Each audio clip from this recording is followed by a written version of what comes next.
Aswang Chronicles, Midnight Terrors Unveiled. In the middle of a remote Filipino village, nestled between dense jungles and swaying coconut trees, lived a community steeped in ancient superstitions. Whispers of an aswang, a sinister creature with a taste for human flesh, haunted the villagers' dreams. Maria, a young woman known for her courage, lived with her family in a modest bamboo house on the outskirts of the village. One moonless night, as shadows draped the landscape, Maria heard strange noises echoing through the dense foliage. A guttural growl and the rustle of leaves made her uneasy, yet she dismissed her fears, attributing them to the nocturnal creatures that roamed the jungle. As the night wore on, a pervasive sense of dread settled over the village. The air became thick with an unspoken fear, and the usual nighttime symphony of insects fell silent. Maria, unable to ignore the ominous atmosphere, peered out of her window into the inky darkness. In the moonlit clearing near her home, Maria saw a figure that froze the blood in her veins. A hunched silhouette with elongated limbs moved stealthily through the shadows, its eyes reflecting an otherworldly malevolence. The villagers' tales of the aswang flooded Maria's mind, and terror gripped her heart. The creature, its movements unnaturally swift, approached the village with a sinister purpose. Maria, driven by a mix of fear and determination, woke her family and urged them to seek refuge in the village center, where the community could unite against the impending threat. As the villagers huddled together, their anxiety grew palpable. Shadows danced on the edges of their torchlight, and the night seemed to hold its breath. Suddenly, a blood-curdling howl shattered the stillness, sending shivers down every spine.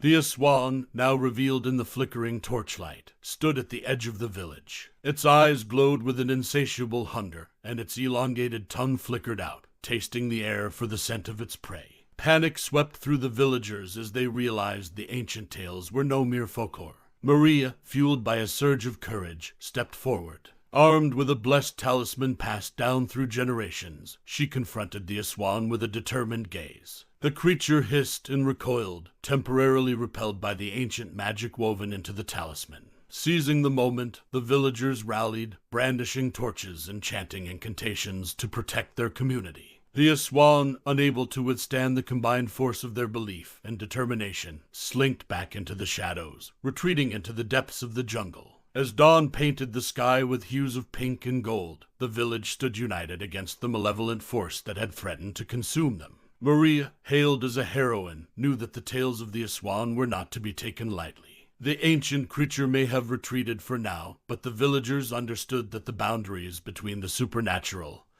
and the mortal were thin, and the aswang's hunger may awaken again in the shadows of the next moonless night.